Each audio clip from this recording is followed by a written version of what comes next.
Olá, ouvintes! Eu sou Silvestre Mergulhão, CEO e fundador da Impulso. Estou aqui diretamente dos estúdios do Curso em Vídeo do meu amigo, influencer e youtuber Gustavo Guanabara. E este é o podcast Deep Dive, o podcast que nos convida a mergulhar profundamente em nossas mentes. Não queremos falar sobre 4 segredos do sucesso, não queremos falar sobre como fazer gestão por OKRs ou como levantar uma rodada de investimentos. Falaremos sobre pessoas, valores e comportamentos, como foi a jornada dos nossos convidados desde seus mais longínquos tempos até os dias de hoje. E também sobre quais são as suas grandes verdades e inconvenientes. E hoje eu estou aqui com o Richard Uchoa, fundador e CEO da Rivo e também um grande amigo. Seja bem-vindo. Fala aí, Silvestre. Muito obrigado pelo convite. Prazer estar aqui com você e todos os ouvintes aqui hoje. Boa, muito bom. Como você sabe, esse é um podcast para falar sobre coisas que você nunca falou em outros podcasts ou outras entrevistas. Eu gostei até do nome. Mergulhão, você, né? Deep Dive. Agora que eu entendi a brincadeira. Esse é o Deep Dive. E se você olhar aqui nessa TV, a gente tem a árvore, né, que cresce para baixo com as suas raízes, né, cada vez mais profundas, que é o que nos dá suporte para crescer e florescer, que é aquilo que as pessoas veem em cima da terra. Né? Então, essa é a analogia de fazer um deep dive, um grande mergulho profundo.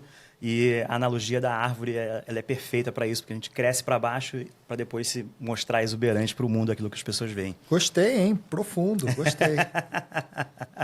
Então, quem ainda não conhece esse quase top voicer do LinkedIn, pessoa mais influente do LinkedIn no Brasil, aqui na descrição desse episódio a gente vai ter vários links sobre reportagens e outros podcasts onde o Richard conta sobre a sua história. Nesse podcast ele vai falar sobre coisas que ele nunca falou antes. E, Richard, deixa eu te contar, uma das coisas que eu mais valorizo hoje em dia são os valores.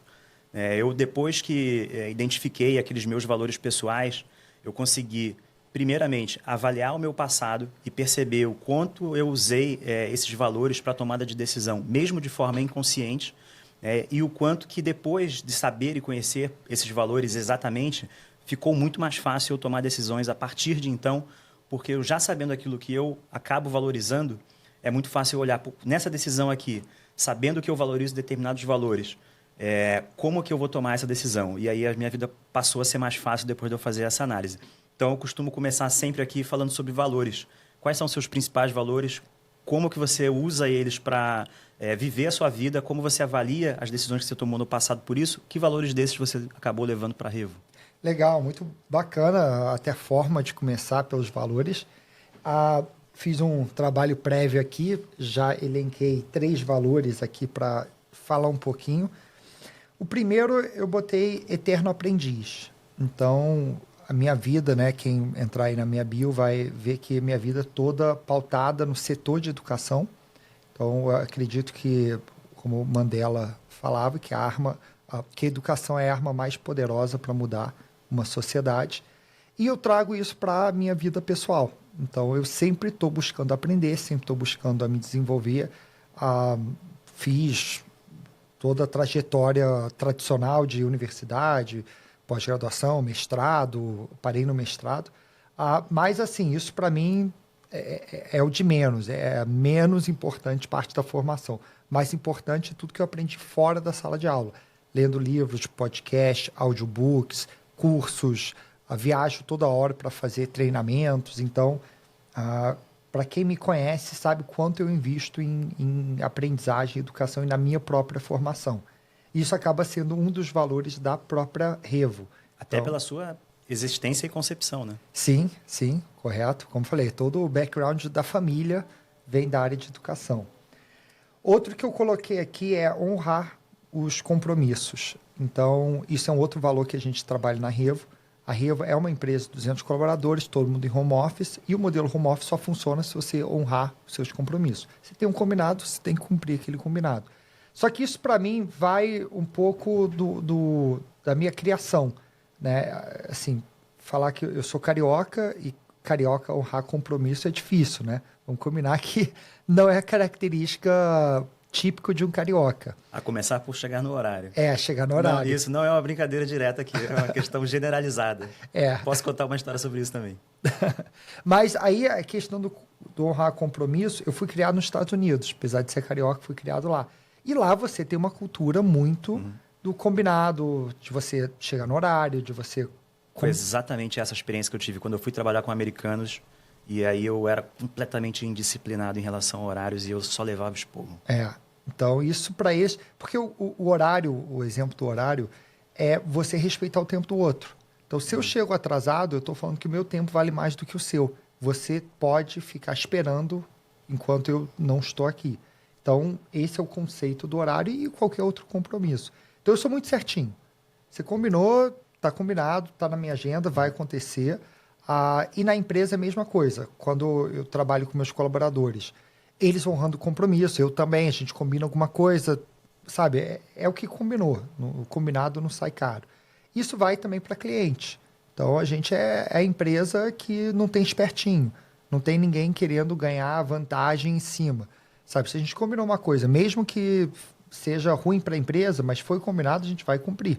Então, para mim, eu botei aqui honrar compromissos. Ele tem um pouco a ver, tem a ver um pouco com disciplina, né? Essa honra ao compromisso, né? Sim, sim. É disciplina e eu acho o seguinte, fazer a coisa certa, né?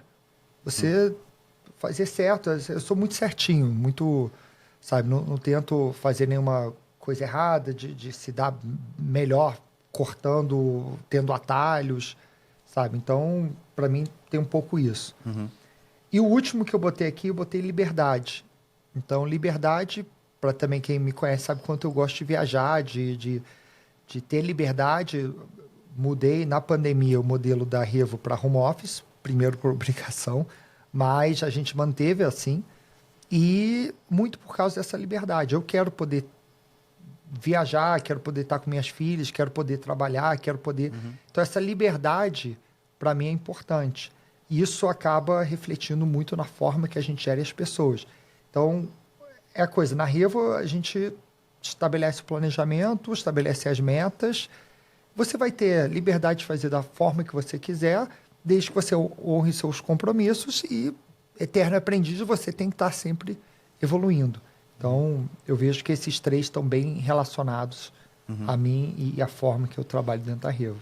Exato. Liberdade, para mim, também é um dos meus 3 valores chaves e para mim, também é condição básica que eu dificilmente consigo abrir mão. Então, eu entendo perfeitamente isso. Eu me lembro que alguém fez a seguinte pergunta. Se você tivesse que voltar para o presencial e sua empresa ia crescer mais, você voltaria? Eu falei que não. Eu prefiro crescer menos e ficar remoto para ter essa liberdade. Obviamente, assim, a empresa vai quebrar. Aí é uma outra questão. É outra questão. Aí acaba até a minha liberdade, né? Mas, então, eu vejo essa questão da liberdade de poder ter essa flexibilidade, para mim, é importante. Boa. E na sua vida, você se sente um otimista ou um pessimista? Conta um otimista por natureza. Impossível não ser otimista. Sempre vendo o lado cheio do copo, sempre vendo a parte boa de tudo. Tanto que quando a gente vai fazer planejamento da empresa, orçamento, todo mundo fala, calma, vai devagar, não precisa ser tão otimista. Então, sempre fui otimista, sempre acreditei que dá para fazer, sempre quando não dava, mesmo assim, e sempre fui otimista. Mas o quanto que um otimista ao extremo também não pode ser meio, não sei se tem uma palavra certa, meio silly, né, meio bobo? Eu acho que eu acho que não é nem bobo, eu acho que talvez tolo. Tolo, isso, tolo. Eu acho que tolo. E assim, a minha, talvez, o começo da minha trajetória foi muito isso. O otimismo me deixou tolo. Tá. Eu acho que as cicatrizes da vida e do aprendizado e da pancada que você acaba levando, você acaba ficando otimista, só que menos tolo. Então, por exemplo... otimista mais realista. Mais realista, assim. Mas, assim, sempre, sabe, você pode estar, sei lá, trocando governo, pode estar fazendo alguma coisa, uma crise enorme no país, pode estar estourando uma guerra, eu vou estar vendo, não, mas calma aí, tem uma parte boa nisso que talvez dá para aproveitar. Então, sempre vou estar vendo o lado bom da coisa. Mas o problema disso entra naquela coisa, vai fazer um planejamento que você fala, eu vou dobrar de tamanho esse ano. Só que você não fala como, você não define as metas, você não traz os recursos necessários, você não, tá? E aí você está sendo muito mais, fazendo mais wishful thinking, muito mais sonhando do que otimismo. Então, acho que a tolice entra aí no sonho versus algo que realmente pode ser um otimismo real. Uhum. E aí, já que você falou de planejamento, né, de pensar as coisas, teve algum momento na sua vida que você percebeu que você virou a chave, que era possível, e descobriu que era possível, entendeu, na verdade, que era possível conquistar coisas, realizar coisas por si próprio, independentemente da visão e da opinião de outras pessoas, né?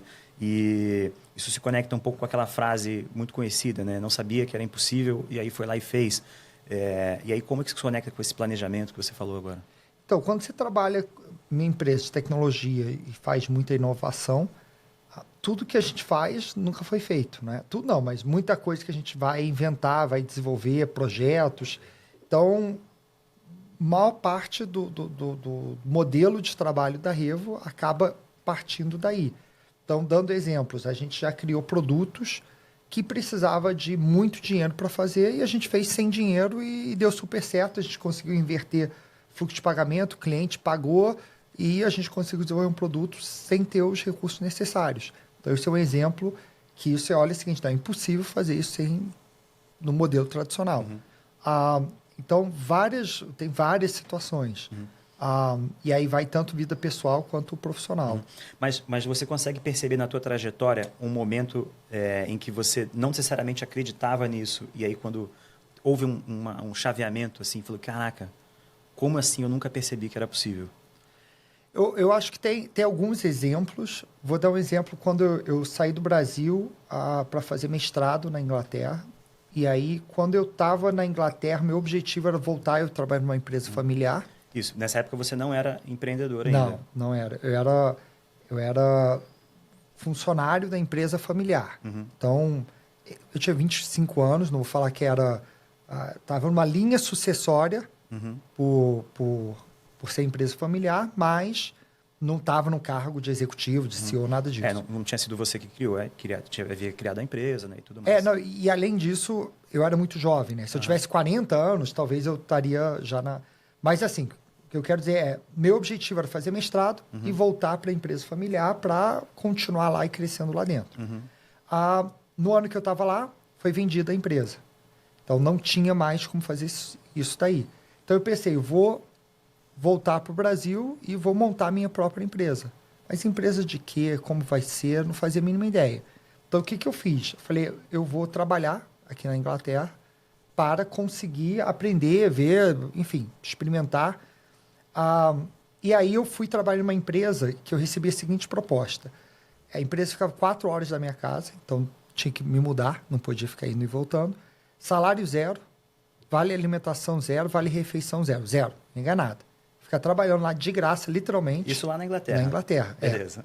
Vamos lá. Exatamente. Eu era estudante, né? Estudante de mestrado na Universidade de Oxford, mas era estudante. Então, me mudei, fui trabalhar lá de graça por um tempo.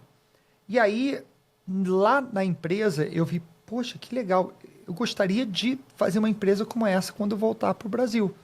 Então, o modelo da Revo, eu aprendi nessa empresa. Só que aí, onde que entra aquela coisa do impossível e tudo mais? No meu último dia do trabalho, o dia que eu já estava indo embora, todo mundo sabia, ia voltar para o Brasil e tal, o dono da empresa chega para mim e fala, Richard, o que você pretende fazer quando você voltar agora no Brasil?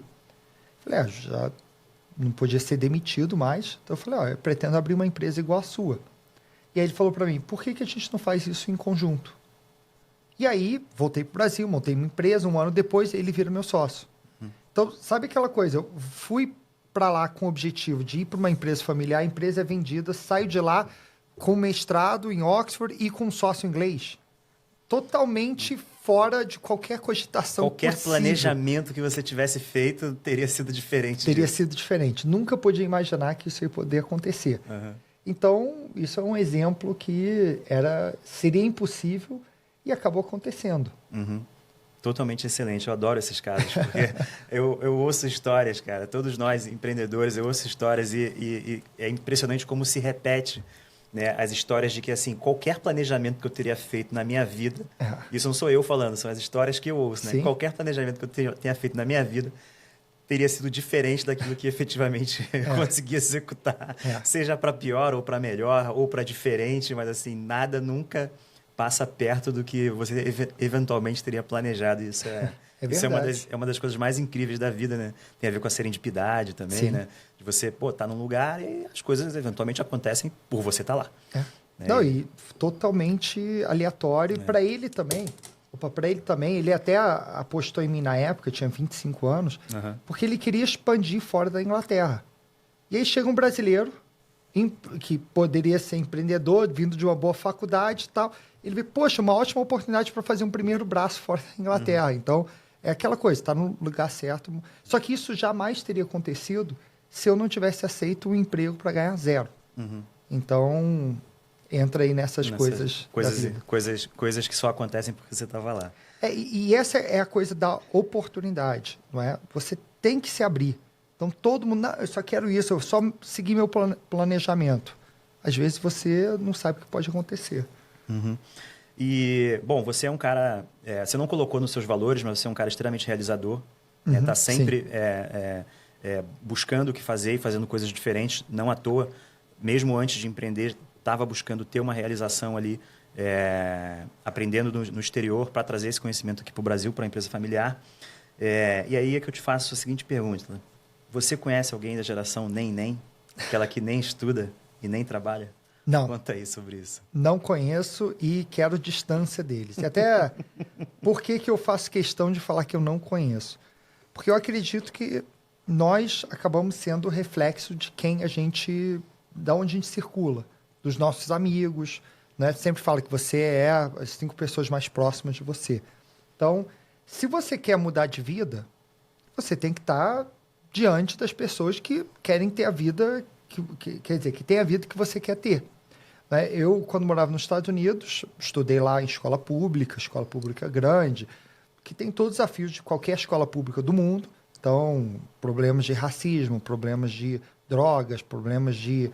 era imigrante, então xenofobia, todos os problemas que você possa imaginar, que qualquer lugar do mundo tem, tá? Não digo que lá é mais ou menos que outro lugar. Mas o que eu vi é muitas pessoas que você via que não queria nada da vida. Isso assim, quando eu estava na escola. Hoje eu olho para eles e, de fato, não chegaram em lugar nenhum na vida.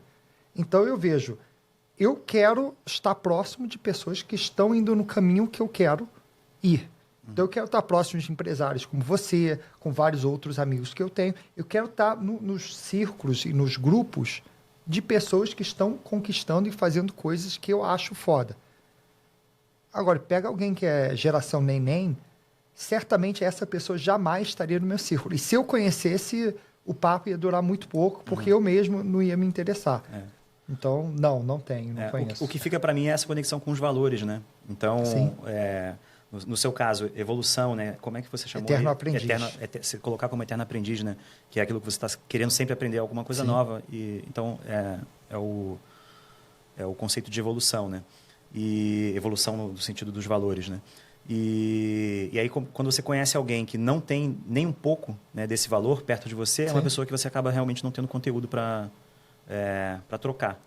Então, realmente, essa conexão das pessoas do teu ciclo estarem minimamente conectadas com aqueles teus valores é o que eu vejo que é relevante. É por isso que eu também não conheço ninguém da geração nem. Ou até conheço, mas assim, não são pessoas mais que têm algum nível de proximidade, né, comigo. E aí, para a gente falar um pouco, tem um pouco de relação com isso, é o seguinte, né?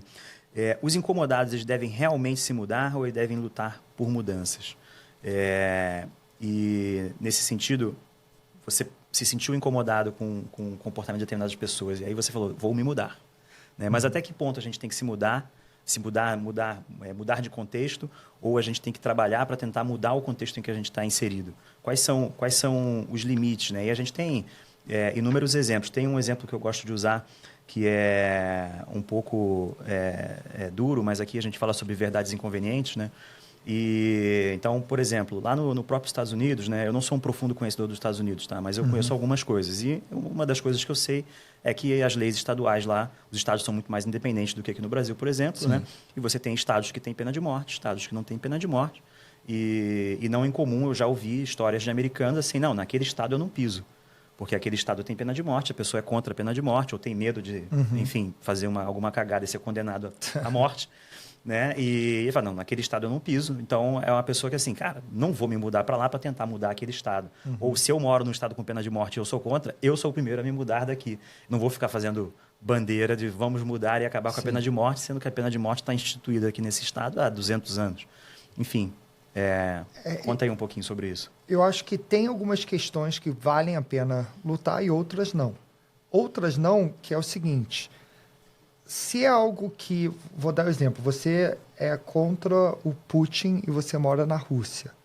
Cara, é muito pouco provável que você vai conseguir fazer alguma coisa. Não é? Então, assim, é uma situação perigosa para a sua vida. Né? Principalmente se você ficar emitindo essa opinião em público. Em público. Agora é o seguinte, por outro lado, se você ficar quieto, você consegue viver bem. Sabe? É diferente, e aí eu vou falar de temas macros e não micros, tá? É diferente de você ser, por exemplo, um negro nos anos 50 nos Estados Unidos, onde você é oprimido, onde você não tem emprego, onde você tal, e você ficar quieto, você aceita aquele status quo.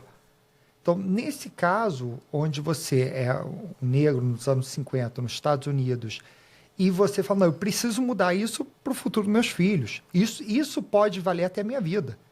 Eu acho que esse é um caso que vale a pena você mudar. Agora, eu estou aqui no Brasil e sou contra sei lá o quê e vou... onde eu ficar quieto também não ia fazer tanta diferença para a minha vida. Eu só estou querendo achar causa para... Por exemplo, eu sou a favor, sei lá, de algum movimento de salvar os golfinhos.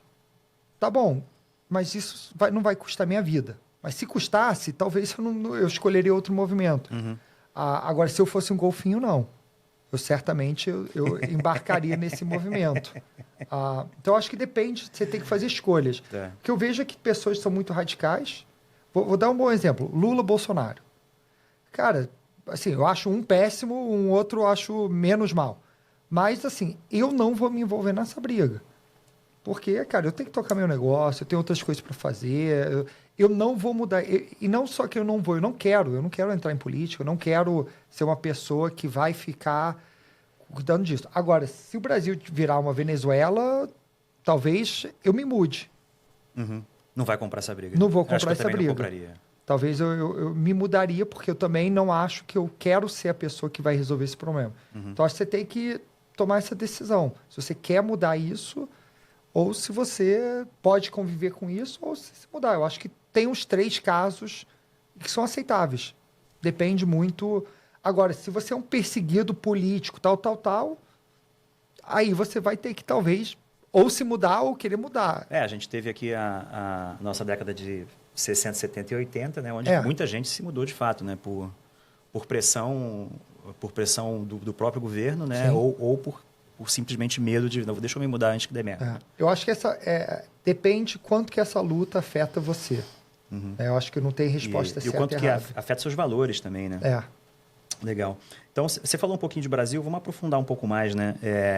Você quer comentar alguma coisa sobre o que a gente tem aqui no Brasil chamado de custo Brasil?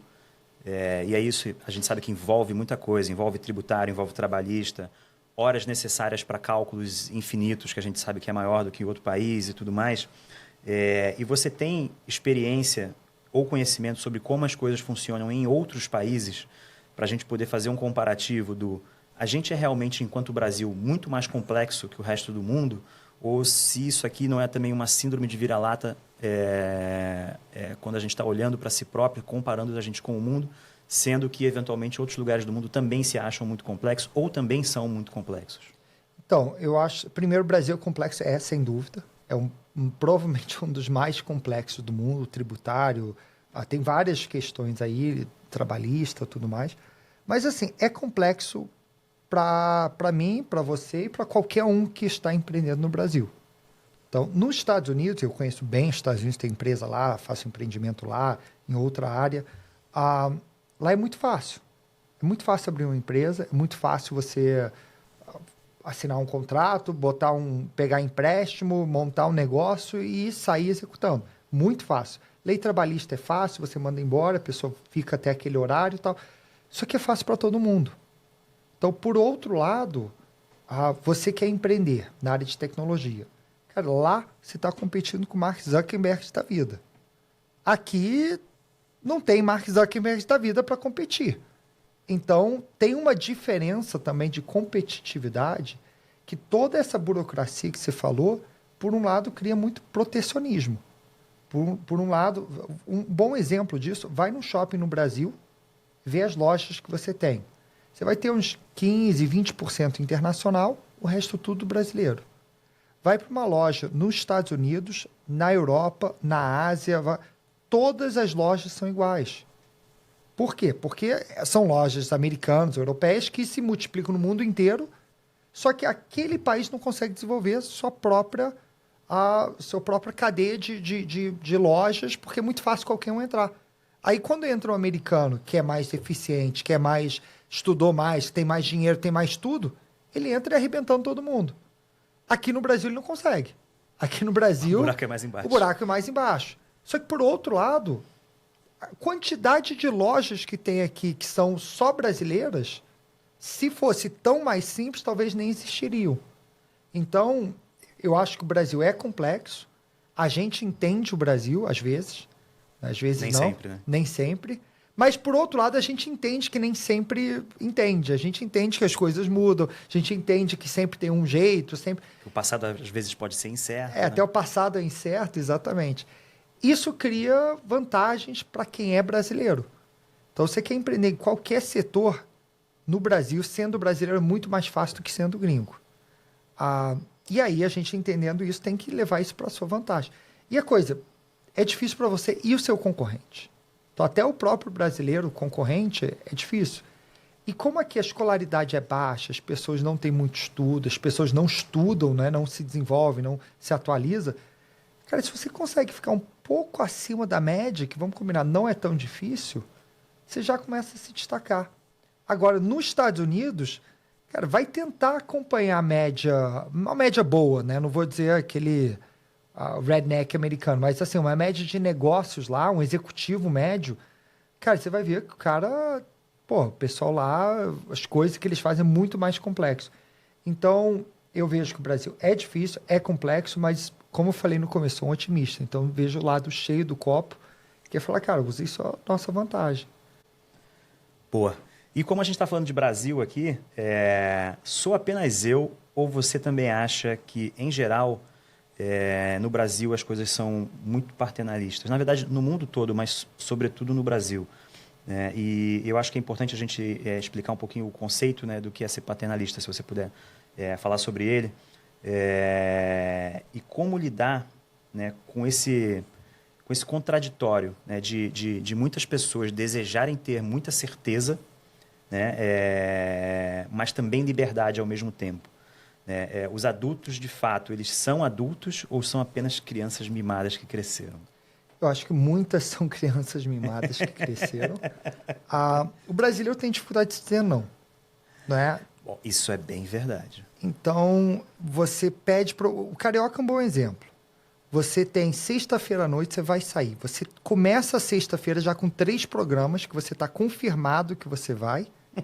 E você acaba faltando os 3 e vai para outros 2 que você nem sabia que ia acontecer e dá uma desculpa no dia seguinte. Por quê? Você já sabia que você não ia. Só que você tem dificuldade de falar não. Você fala, não, vamos ver, eu vou combinar, qualquer coisa eu te falo. Passa lá em casa. Passa lá em casa. Então, o que acontece? A gente tem dificuldade de falar, não, cara, eu não vou, não está dentro dos meus objetivos, não quero, não posso. E aí acaba que você quer abraçar o mundo. E aí entra no conceito de paternalismo. E aí, por que isso? Porque a gente tem dificuldade de ser objetivo. Seu objetivo, o que você quer, e você está muito preocupado em ofender o outro. Em não ofender, né? Desculpa, em não ofender o outro, exatamente. E aí você fica preocupado em não poder ofender. Isso vai em tudo. Aí você acaba fazendo uma coisa pior, né? Que diz que vai e aí não cumpre, né? E não cumpre. Aí cai naquele seu valor do combinado. Por isso que isso aí provavelmente para mim é um problema. Te afeta tanto. Exatamente. E aí, dentro da empresa, por exemplo, a gente começa a ter dificuldade de dar um feedback sincero. E isso é muito complexo. De poder falar para ele, cara, você errou nesse momento, você não devia ter feito isso. A gente acha que a gente está ofendendo o outro quando você fala o que ele fez de errado. Até porque o modelo de ensino sempre foi assim, sempre foi binário, certo ou errado. Então, ou é caneta vermelha ou caneta verde ou azul. Então, a gente sempre foi ensinado que existe um certo e errado. E a gente sempre quer estar no lado certo. E quando alguém erra, a gente olha isso como uma repressão. Mas não, o feedback, por exemplo, é a melhor ferramenta para alguém crescer.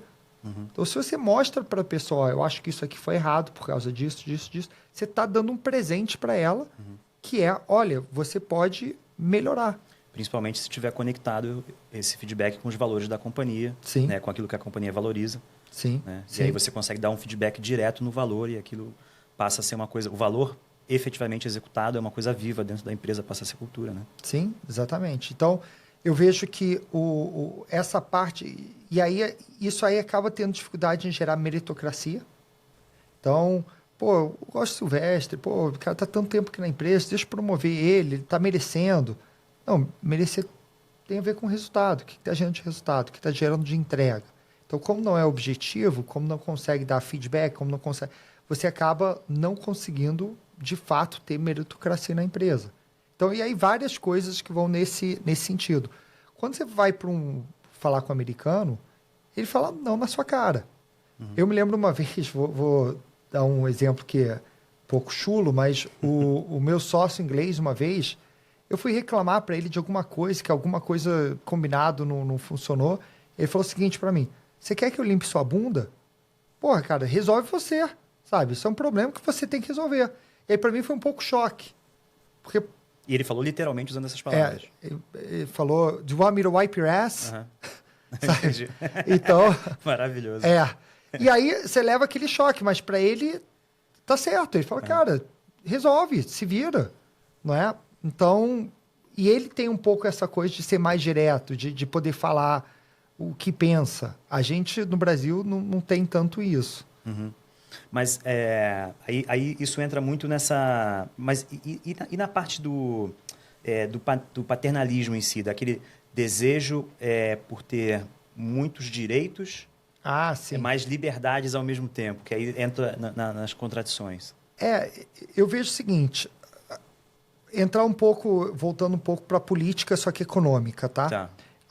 Você tem esquerda e direita de forma geral no mundo inteiro. Muita gente associa a esquerda a Lula e a direita a Bolsonaro, que, cara, são representantes de partidos políticos que seguem ideologias. Mas entrando no viés da economia, a direita acredita um Estado menor e a esquerda num Estado maior. Né? A direita, começar pela esquerda, a esquerda acredita que o capital não deve ficar na mão do povo e deve ficar na mão do Estado, porque o povo é burro, não sabe lidar com aquele capital e o Estado é quem sabe lidar com aquele capital e consegue distribuir isso igualmente. É isso que a esquerda, modelo econômico, acredita.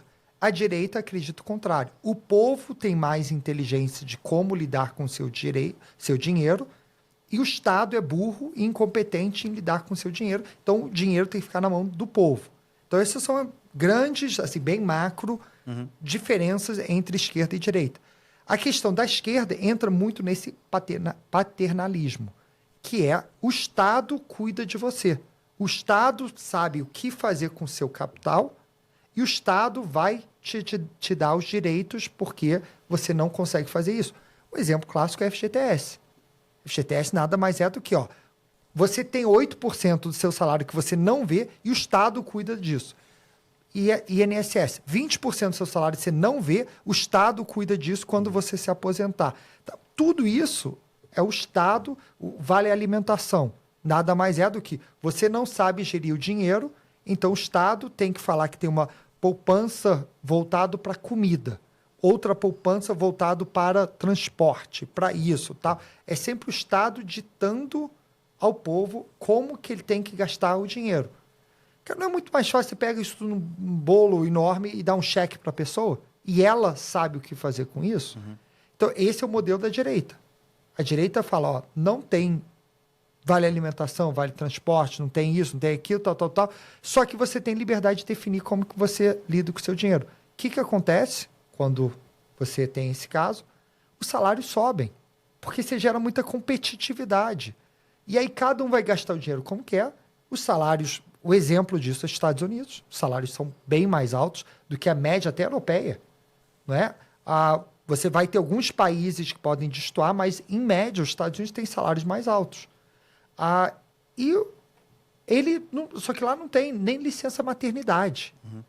Isso acaba sendo definido individualmente. Né? Individualmente, exatamente, que eu acho um absurdo. Mas, agora, tem que ter algum equilíbrio? Tem que ter um equilíbrio. Eu acho que é dever do Estado regular, mas não definir.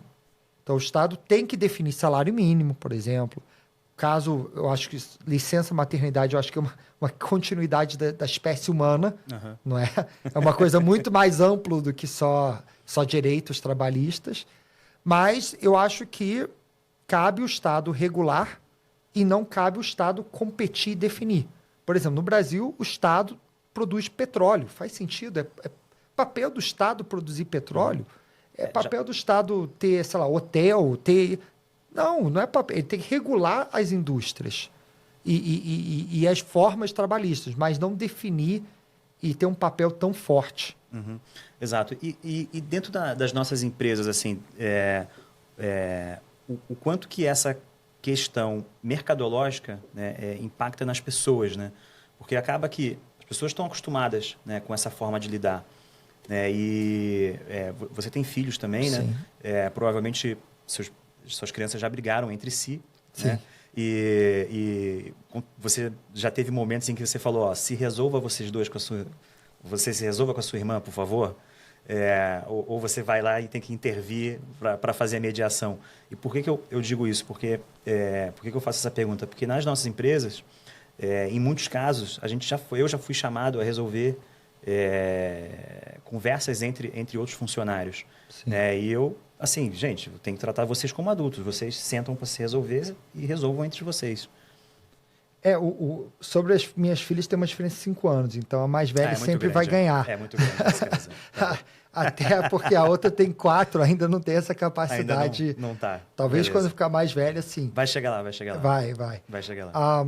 Mas eu acho que quando você olha para dentro da empresa, assim, você como líder tem que definir os valores, os princípios, as metas, o direcionamento, e você tem que dar ferramentas para eles serem gestores ou líderes. Então, por exemplo, dentro da minha empresa, a gente faz muito treinamento de liderança. Então, problemas entre pessoas, a melhor forma é eles, talvez com um líder direto, tentar resolver. Se chegar em mim é porque o problema ficou muito grave. Mas, assim, a gente entra naquele valor, muita liberdade. Então, o líder lá tem mais autonomia até do que muitos casos para tomar decisões sobre o time dele.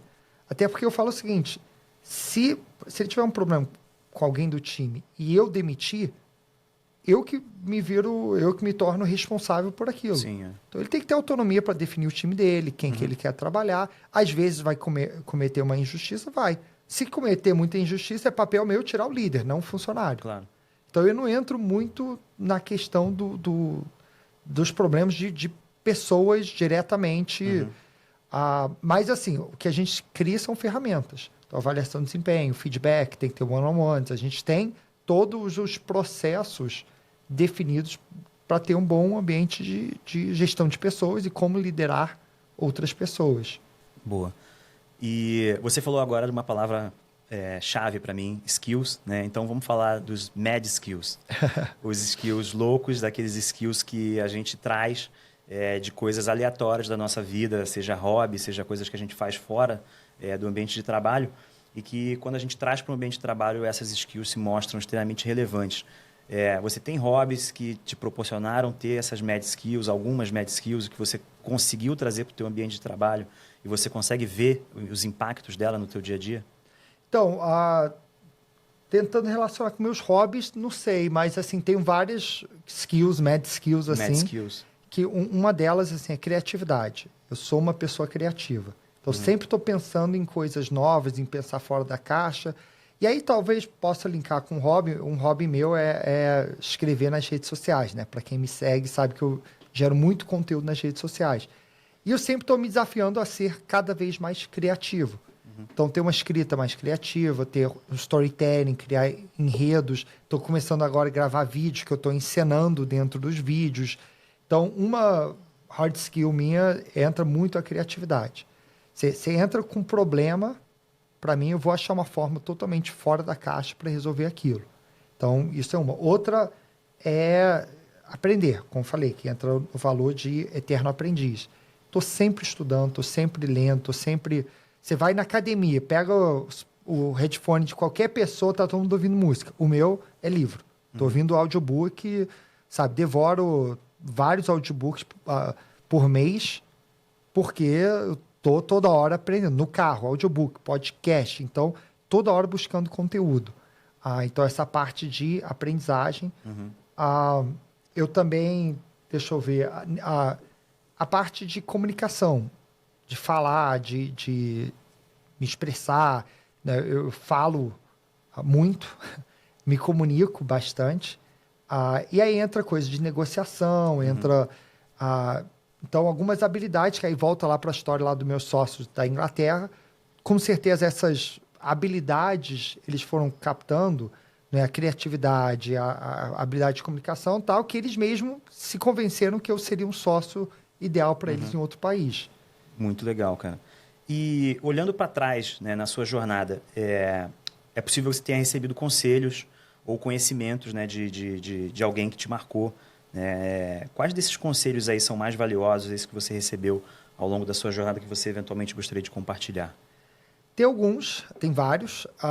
Um deles, meu avô me falou, isso eu acho que foi 2004, 2005. Minha formação é TI, então eu estava nessa área. Meu avô era dono de uma universidade. Ele falou para mim que o futuro do ensino seria através da tecnologia. E aí ele me colocou para liderar uma área de ensino à distância nessa universidade. E acabou que definiu toda a minha carreira. Então, de fato, assim, estamos falando de 2005, falar de ensino à distância, sabe, definiu bem a minha carreira. Outra, e aí entrando um pouco mais tático dentro da empresa, eu me lembro que uma vez, quando eu montei a minha empresa, eu já tinha trabalhado, mas nunca tinha empreendido. Então, eu era jovem, tinha 26 anos. Montei a empresa, no primeiro ano, ela deu super certo.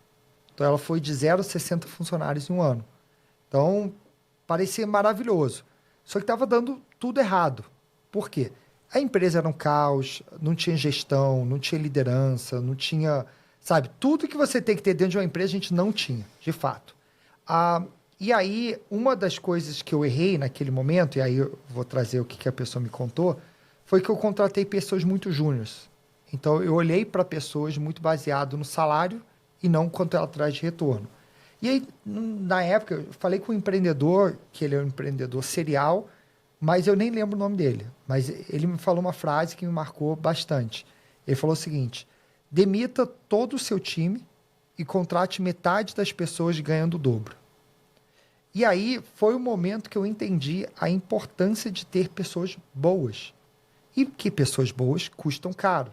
Eu não fiz exatamente isso, mas no final acabou que, durante os próximos 5 anos, eu brinco que eu fui de 0 a 60 em um ano, e nos próximos 5 anos eu fui de 60 a 18. Com a mesma produtividade, maior. Exatamente. Só que gerando mais resultado do que quando eu tinha 60. Então, e aí que eu entendi a importância de, muitas vezes, você ter um sênior do seu lado e não um júnior. Então, a gente vai abrir uma vaga. O que você fala? Contrata um cara mais barato ali porque eu quero economizar. Cara, esse cara vai te dar dor de cabeça. Então, é importante você falar, não, contrata uma melhor pessoa que você tem para aquele cargo, vou pagar caro, vou pagar o que ele merece, né? Porque isso é o que vai resolver o problema. Então, esse conselho de trazer a pessoa... Né? Trazer a pessoa certa, e a pessoa certa custa dinheiro. E aí vou trazer um terceiro, que foi um curso que eu fiz em Wharton, em 2018. Na época, eu estava à frente de um curso de inglês, aqui no Rio, que era nosso. A gente tinha 11 escolas de inglês. Só que eu estava tendo muita dificuldade no curso, não crescia, o mercado era ruim. Eu já tinha a Revo, só que eu tinha um curso também, o curso era maior que a Revo, então a Revo já estava naquela faixa de 18 pessoas, já tinha caído bastante. E aí eu fui para o Wharton e o professor falou lá uma frase que eu também lembrei bastante, que é: mercados que não crescem têm guerra de preço. Então eu estava no mercado de curso de inglês, Oceano Vermelho total, mercado que não crescia. Então, o que acontece? Todo semestre a gente tinha que dar mais desconto. Dar mais desconto porque você tinha menos pessoas disponíveis e seus concorrentes também com assentos vazios e todo mundo querendo oferecer desconto. E aí, quando ele falou aquela frase, eu tomei a decisão, eu liguei para o meu pai, tomei a decisão para vender o curso de inglês. E aí, em 2019, eu vendi o curso de inglês, voltei 100% para a Revo. E eu achava que a Revo seria o lugar certo. Por quê? Porque ensino à distância, online, era o que crescia, que eu achava que ia crescer. O presencial, eu achava que não ia crescer. Mal podia antecipar que um ano depois teria a pandemia. Que iria ajudar ainda mais nessa decisão. E que teria me quebrado na outra empresa. Completamente na outra empresa, porque era totalmente presencial. Né? Totalmente presencial, a gente não tinha o fluxo de caixa e curso de inglês, uma coisa totalmente fácil de cancelar. Então, para mim, foi outra coisa que me marcou. Muito bom, muito bom. Aquelas coisas também que acontecem que não tem como a gente prever. Sim. Né? Foi sem querer. Você teve uma intuição, você teve, na verdade, um insight, né, de uma pessoa externa, topou aquilo ali. E aí, por que eu estava fazendo o curso de Wharton? Pelo valor de ser eterno aprendiz. Então, sempre buscando aprender. Não é? Por que eu estava conversando com aquele empreendedor? Porque eu estava querendo buscar conhecimento. Então, isso, como você falou desde o começo, faz parte dos valores. Legal. E como é que você avalia, cara, a necessidade de ser autêntico? E você é uma pessoa extremamente autêntica. Quem te conhece pessoalmente, te vê nas redes sociais, você fala assim, caraca, não é possível, é a mesma coisa mesmo.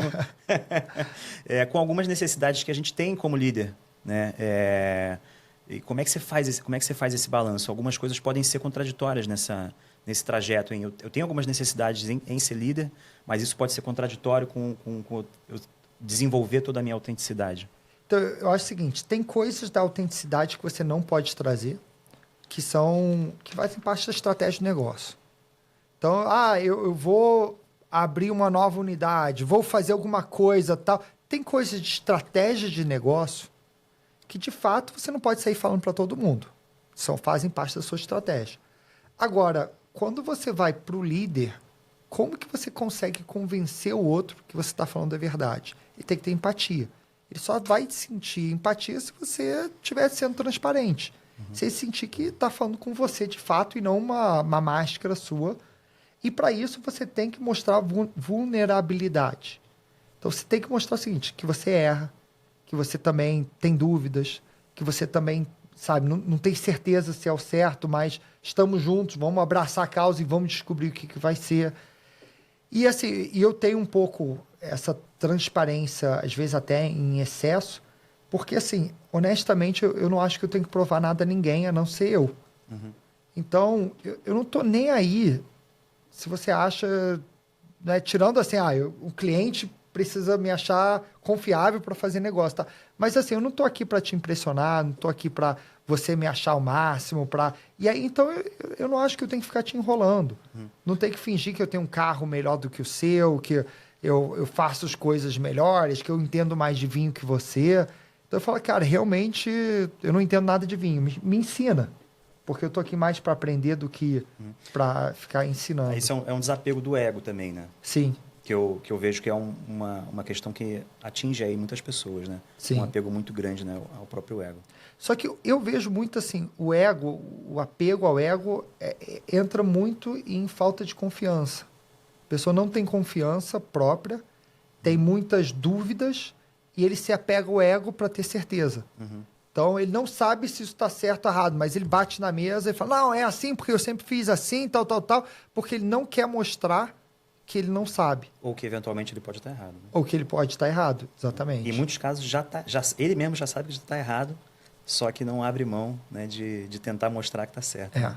Nossa, já errei muito exatamente nesse ponto no passado. Que felizmente está cada vez mais distante. Mas, enfim, vamos lá para a nossa questão potencialmente canceladora. E é o momento que eu vou fechar aqui e falar que...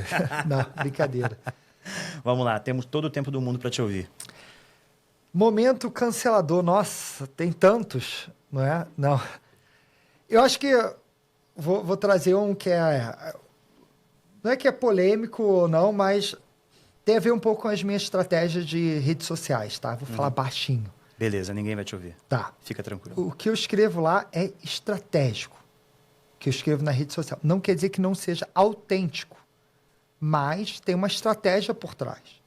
Então, eu conto histórias, conto coisas que de fato acontecem, mas tudo está linkado com uma estratégia de exposição, de marca, de cultura, de várias coisas. Tem muitas pessoas... Por que isso é potencialmente cancelador? Porque tem muitas pessoas que entram na empresa, vê a minha rede social, entra na empresa e fala, calma aí, não era assim que eu achava que ia funcionar. Opa, calma aí, não é assim que ele fala nas redes sociais.